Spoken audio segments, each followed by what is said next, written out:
اور پھر یہ بات کر رہے ہیں علامہ اقبال کے فلسفے. کون سا فلسفہ بھائی؟ مسلمان کا پہلا اور آخری فلسفہ قرآن پاک ہے اور سیرت ہے. آقا کی زندگی قرآن ختم. اس کے بعد ضرورت نہیں رہ جاتی کسی کی. اقبال کو سمجھنے کے لیے تو واقعی جو خاص طور پہ اس کا فارسی کلام ہے اس کو تو فارسی آنا ضروری ہے.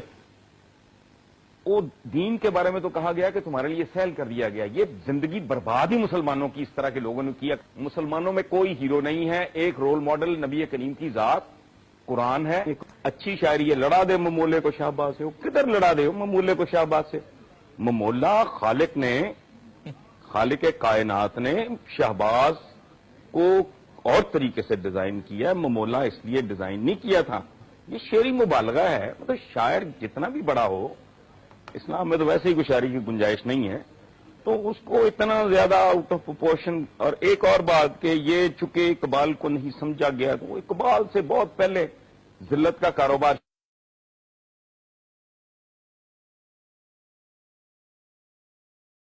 نیشن اسٹیٹ کا جو کانسیپٹ ہے، اس کے بعد تو برادر اسلامی ملک یہ وہ ویزے لے کے آ رہے ہیں، پاسپورٹ یہاں، یہ کوئی ایک ہے مسلم حرم سے پاس بند. یہ عجیب و غریب کاروبار. یہاں یہ کوئی ایک ہے مسلم حرم سے پاس بند. یہ عجیب و غریب کاروبار. حقائق بالکل کچھ اور بتا رہے ہیں.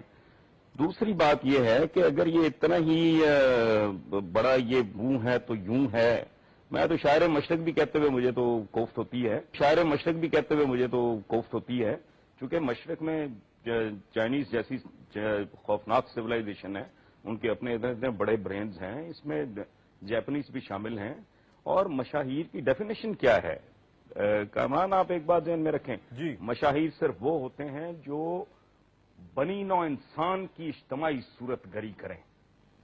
یہ بیچارے لوکل قسم کے، مقامی قسم کے، ہوم میڈ ٹائپ مشاہیر ہیں، اور ہم نے ان کو بہت ضرورت سے زیادہ سر پہ چڑھایا ہوا. اقبال کلندر لاہوری کہندا لو بھی تو قلم بھی تو تیرا وجود الکتاب گنبد آب گینا رنگ تیرے محیط میں ہوا عالم آب و خاک میں تیرے ظہور سے فروغ ذرہ ریگ کو دیا تو نے طلوع آفتاب شوکت سنجر و سلیم تیرے جلال کی نمود فقر جنید و با یزید تیرا جمال بے نقاب شوق تیرا اگر نہ ہو میری نماز کا امام میرا قیام بھی حجاب میرا سجود بھی حجاب تیری نگاہ ناز سے دونوں مراد پا گئے عقل غیاب و جستجو عشق حضور و اضطراب تازہ میرے ضمیر میں مارکہ کہن ہوا عشق تمام مصطفیٰ عقل تمام بولا با خدا در پردہ گویم بات گویم آشکار یا رسول اللہ پنہا تو پیدا من. اقبال کو سمجھنے کے لیے تو واقعی جو خاص طور پہ اس کا فارسی کلام ہے اس کو تو فارسی آنا ضروری ہے.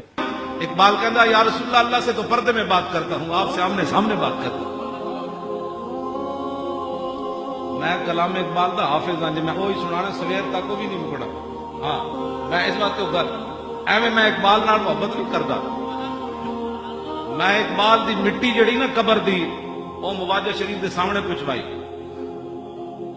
پگڑی وچ لپیٹ کے. اقبال نے کیا سی بھائی میں ویسے تو مدینہ پاک نہیں جا سکتا، ہوا ایسی کہ ہندوستان سے ہے اقبال اڑا کے مجھ کو غبار راہ حجاز کرے. اقبال کہندا میں مدینہ پاک جان کی سکت نہیں رکھتا. ایک طریقہ ہے میں مر جاواں پھر میرا جسم گل جائے مٹی ہو جائے پھر ہندوستان جو ایک ہوا چلے میری وہ جسم دی مٹی چک کے اس راہ تے سٹ دے جیڑی راہ مدینہ پاک جاندی پھر اتوں حاجی گزرن انہاں دے پیراں نال مٹی لگے پھر میں مدینہ پاک جا سکتا. فقیرم از تو خواہم ہر چہ خواہم دلے کوئے خراش از برگے کاہم. اقبال کو سمجھنے کے لیے تو واقعی جو خاص طور پہ اس کا فارسی کلام ہے اس کو تو فارسی آنا ضروری ہے. اقبال کہندا حضور تواڈے در دا فقیر ہاں جو منگساں تواڈے کولوں منگساں اور تواڈی امت وچ میرے ٹوٹے تنقیدی میری حیثیت نہیں لیکن تسی تے کریم ہو نا میرے تے کرم کر دو.